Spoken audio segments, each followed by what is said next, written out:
Mies Min con Jesús, América Latina. Señor mío y Dios mío, creo firmemente que estás aquí, que me ves, que me oyes. Te adoro con profunda reverencia. Te pido perdón de mis pecados y gracia para hacer con fruto este rato de oración. Madre mía Inmaculada, San José, mi Padre y Señor, Ángel de mi guarda, intercedan por mí. El Evangelio del día de hoy nos presenta a Jesús que ha adquirido cada vez más fama, más renombre, notoriedad. Estamos en el capítulo 6 de San Marcos, que nos advierte que, como la fama de Jesús se había extendido, el rey Herodes oyó hablar de él. Hasta el rey ya había llegado la fama de Jesús. Es impresionante cómo poco a poco sus enseñanzas y sobre todo sus signos o sus milagros han hecho que todo el mundo vaya conociendo de él. Es imposible que exista una persona en toda Israel que no haya escuchado acerca de Jesús. Y de hecho llega hasta las más altas esferas, llega hasta Herodes. ¿Y qué es lo que decían de Jesús? Pues nos lo dice el mismo San Marco a continuación. Unos decían: Juan el Bautista ha resucitado de entre los muertos y por eso las fuerzas milagrosas actúan con él. Otros decían: es Elías. Otras: es un profeta como los antiguos.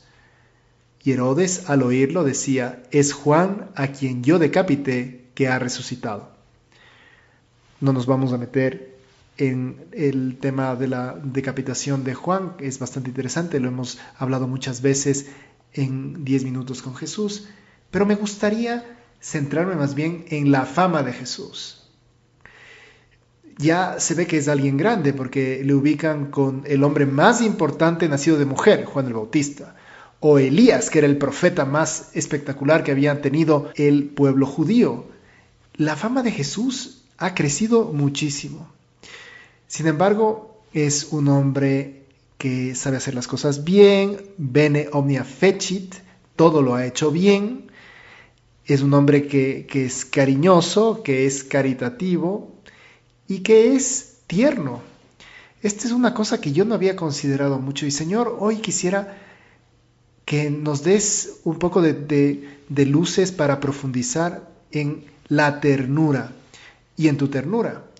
Sí, Cristo es nuestro horizonte. Él es la respuesta a todas nuestras preguntas. Su fama puede extenderse también en nuestra vida. Su identidad responde al amor, a la verdad, a la justicia, a la fraternidad, a la lealtad con el Padre, a una historia de fidelidad entre Dios y los hombres, a una historia de sacrificio, a una historia de perdón. Y a veces, como sabemos, la verdad no es bien acogida. Una llamada al cambio y a la conversión no siempre tiene una respuesta positiva en las personas. Y Jesús muchas veces habrá llamado a corregir. Y sin embargo, aunque había muchas resistencias al cambio, Él con su amor lograba que las personas cambien de vida también. Eso notamos en las llamadas a los discípulos. Dejan todo y le siguen, cambian de vida. El carisma tan fuerte que tenía Jesús, pues debió haber sacado detalles de lo que él había visto. Perdón la referencia personal, pero hace poco estaba dando una clase a la que asistió una tía mía y que después le llamó a mi madre para decir: oye, tu hijo tiene tus mismos dejes, tus mismas formas. Cuando daba la clase me di cuenta de que se parece muchísimo a ti. Y esto es lo que seguramente le pasaba también a Jesús con su padre San José, que tenía también cantidad de detalles en los que se le parecían, la forma de explicar, la forma de mover las manos, la forma de poner los ejemplos, la forma en la que quería a la gente. Vamos a meternos un poco más de lleno en la Patris Corde, en donde el Papa Francisco habla de San José, esta carta apostólica en la que nos presenta la figura de San José en distintos ámbitos, ¿no? De la igual forma que la Virgen María se le nombra 12 veces reina en las letanías lauretanas, el Papa habla de San José 7 veces padre. Y una de las cosas que a mí más me llama la atención de esta Patris Corde es el epígrafe de Padre de la Ternura. ¿Por qué Padre de la Ternura? Porque San José es una figura de la que tenemos que profundizar en distintos aspectos y es algo que nos invita el Papa Francisco. Una de las características principales de San José es que era tierno y vio a Jesús progresar día a día en sabiduría, en estatura, en gracia ante Dios y ante los hombres, nos dice el Evangelio. José le enseñó a caminar, lo tomaba entre sus brazos. Es lógico que un padre tenga esa ternura por su hijo. Hace pocos días vino a visitar una pareja, vinieron con su hija, una niña pequeñita, y qué bonita la niña. Los niños pequeños generan ternura, generan ese sentimiento en los adultos, y José vio crecer así a Jesús. Y cuando un padre ve a su hijo, siente ternura. Y José, al ver a Jesús, también seguramente tenía esa misma ternura. Pero es interesante dar la vuelta a esta misma consideración, porque Jesús vio la ternura de Dios en José, como nos dice la Patris Corde. Como un padre siente ternura por sus hijos, así el Señor siente ternura por los que le quieren, por los que nos sentimos hijos suyos. Jesús, hombre, aprende la ternura de José y aprendió a que esto es una virtud importante, la ternura, la que además se puede confirmar en la vida de Cristo, como se nota en cómo entendía a la gente que tenía más problemas. Por ejemplo, recuerda la ternura de Cristo al fijarse en las personas que no son las más importantes, pero sí son las que más lo necesitan.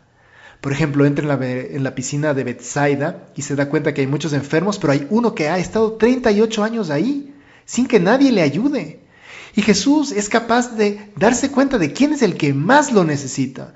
Tiene la ternura en su corazón de acercarse misericordiosamente al que más lo necesita. Y esto es bien bonito porque ¿de quién aprendió esto humanamente? Lo aprendió de José.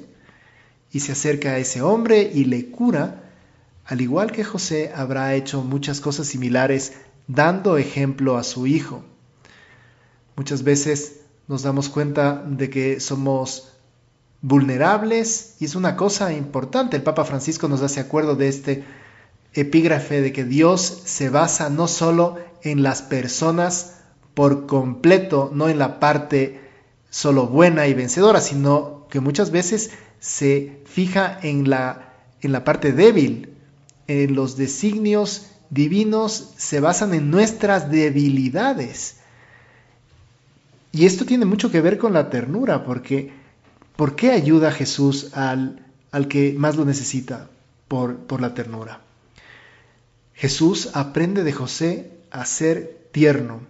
Y nosotros tenemos que aprender estas mismas virtudes para ver con ternura a nuestro alrededor. A veces tenemos la mirada demasiado dura, encontramos muchos errores, encontramos faltas, encontramos las cosas que no nos gustan y con facilidad criticamos o con facilidad hacemos juicios de valor o con facilidad decimos cosas que son a veces faltas de caridad y nos olvidamos de vivir esta ternura que debería ser toda una revolución, como nos invita el Papa Francisco, para fijarnos en los demás, en los que más lo necesitan. ¿Por qué te quejas cada vez que te vienen a limpiar el vidrio del carro? ¿Por qué sufres cada vez que te toca volverte a poner la mascarilla porque viene alguien de fuera? ¿Por qué? O sea, hay cantidad de detalles que no nos gustan, pero que si lo hacemos con esta visión distinta de ser más delicados con quien más lo necesita, ser misericordiosos, esta revolución de la ternura, entonces claro, las cosas van a funcionar distintas. La fama de Jesús no es una fama que sale solo por los grandes milagros que hace, sino por su forma de ser, que encuentra en la gente necesitada a los que Dios más quiere, que encuentra en la gente que más necesita de Él y va directamente a atenderles. Jesús es así y quiere que tú y yo también tengamos esto, que desarrollemos la ternura. Vamos a terminar este rato de oración acudiendo a nuestra Madre la Virgen y a San José para que nos enseñen a ser personas tiernas, personas que sepan valorar. Ojalá y tengamos esa misma fama de que somos misericordiosos, de que somos tiernos con los demás. Te doy gracias, Dios mío, por los buenos propósitos, afectos e inspiraciones que me has comunicado en esta meditación. Te pido ayuda para ponerlos por obra. Madre mía Inmaculada, San José, mi Padre y Señor, Ángel de mi guarda, intercedan por mí.